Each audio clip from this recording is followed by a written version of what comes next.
कुणाल कामरा का मामला है, फ्रीडम ऑफ स्पीच का वायलेशन है, वो सब मैं मानती हूँ। हम लोग अभी आधे घंटे से चिल्ला रहे हैं। जया बच्चन हमारे साथ है बात करने के लिए। जया मैम, कुणाल कामरा का जो घटना है, जिस तरह से उनको लेकर कुणाल कामरा का मामला है, फ्रीडम ऑफ स्पीच का वायलेशन है, वो सब मैं मानती हूँ। हम लोग अभी आधे घंटे से चिल्ला रहे हैं। यूपी में every day there is a rape, every day the girl is killed, hung, everything. ये देखिए आप, उसके बारे में भी तो बोलिए। फ्रीडम ऑफ स्पीच तो है नहीं, इसमें नई बात कुछ है नहीं बोलने। बिल्कुल मैम, देखिए जहाँ आप गवर्नेंस और जस्टिस नहीं कर सकते, वहाँ हाथापाई से जस्टिस करवाइए। दोनों ही जगह बीजेपी की सरकार है। उत्तर प्रदेश का जिक्र कर रहे हैं, महाराष्ट्र की भी बात हो रही है। कहा जा रहा है शिंदे के खिलाफ जिस तरह की बात कही गई, उनको देश छोड़ना पड़ेगा, इस तरह की स्थिति भी बन जाएगी कुणाल कामरा के लिए। कहाँ जाएंगे? अमेरिकन, कैनेडियंस सब हिंदुस्तानियों को भगा रहे हैं, इनको कहाँ भेजेंगे कामरा को? Every day young girls are getting raped and then killed. You can see this poster. It's terrible. Banaras में हुआ, अयोध्या में हुआ, बलिया में हुआ। क्या सुरक्षा है? There is complete destruction of democracy. Freedom of speech, freedom of action is only there when it suits them to beat up somebody or rape somebody and hang them. Otherwise, it's all over. It's finished. सही बात है कि नहीं? बिल्कुल। Ma'am, Kunal Kamra को लेकर जिस तरीके की बात सामने आ रही है, जहाँ पे उन्होंने शूट किया था एक कॉमेडी, वहाँ पे पूरी तरीके से उसे ध्वस्त कर दिया गया, तोड़फोड़ कर दिया। ये तो आप लोग करिए, you are all from media. अगर इस तरह से बोलने के ऊपर पाबंदी लग जाएगी तो आप लोगों का क्या होगा? ऐसे ही आप लोगों की हालत खराब है। पूरा रेस्ट्रिक्शन है आप लोगों के ऊपर। अभी आप लोगों को भी कहेंगे यही न्यूज बोलिए और कुछ मत बोलिए, जया बच्चन का इंटरव्यू मत लीजिए। Where is freedom of speech? There is freedom of action only जब मारामारी हो, ऑपोजिशन को मारो, महिलाओं का बलात्कार करो, उनको टांग दो, मर्डर खत्म कर दो, जी जान ले लो। What else? शिवसेना के नेता कह रहे हैं कुणाल कामरा ने उनके नेता का अपमान किया, एकनाथ शिंदे का अपमान किया। अरे आप लोग, आपकी जो पार्टी थी, रियल पार्टी, उसको छोड़ के आप लोग अपने सत्ता के उसमें दूसरी पार्टी में आ गए। वो अपमान नहीं हुआ? वो बाला साहब का अपमान नहीं है?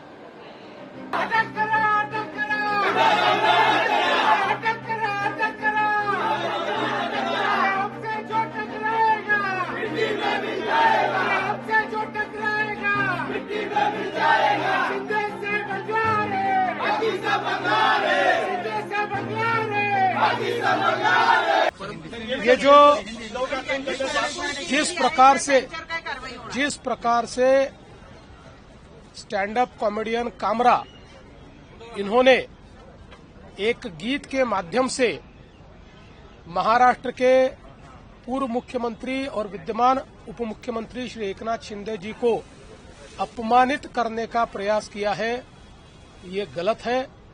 हम इसकी निंदा करते हैं। ऐसी चीजों को सहन नहीं किया जा सकता।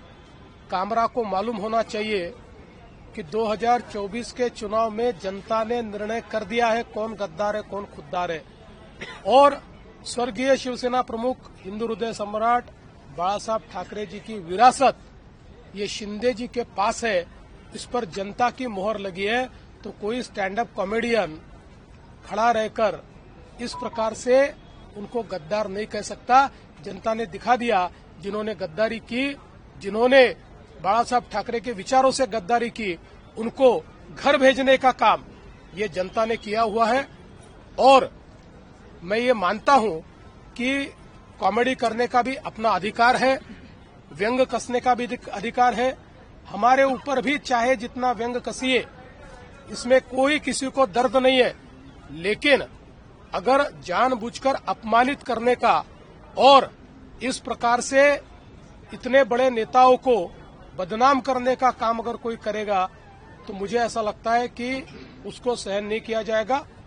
उस पर जो भी कानूनन कार्रवाई है वो कार्रवाई की जाएगी।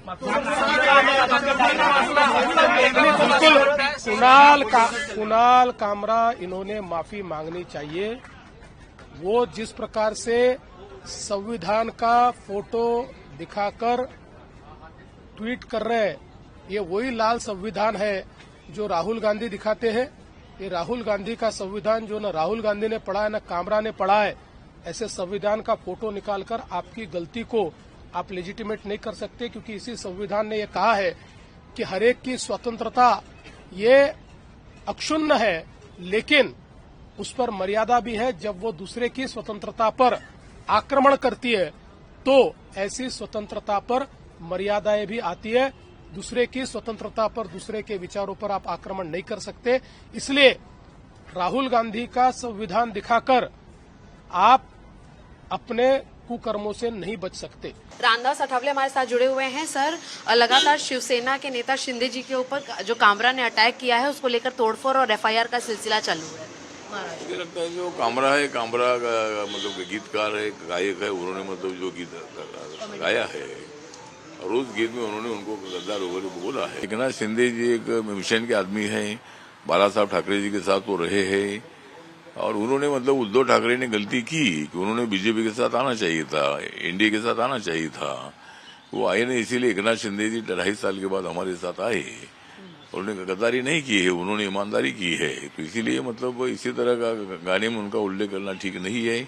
वो कामरा पर कार्रवाई होनी चाहिए और एकनाथ शिंदे का अपमान हम सहन नहीं करेंगे। कामरा कहते हैं कि देश में 80% हिंदू ही नहीं है, हिंदू फोबिया फैल रहा है। सर, ये भी कॉमेडी के जरिए उन्होंने कहा है। नहीं, मुझे लगता है वो तो मतलब ऐसे कॉमेडी वाले लोग हैं, इसी तरह की बातें करते रहते हैं। देश में हिंदू भी है, मुस्लिम भी है, सिख है, ईसाई है, बुद्धिस्ट है, सब लोग है। बाबा साहब अम्बेडकर जी के संविधान ने सबको अपना अपना अधिकार दे दिया है।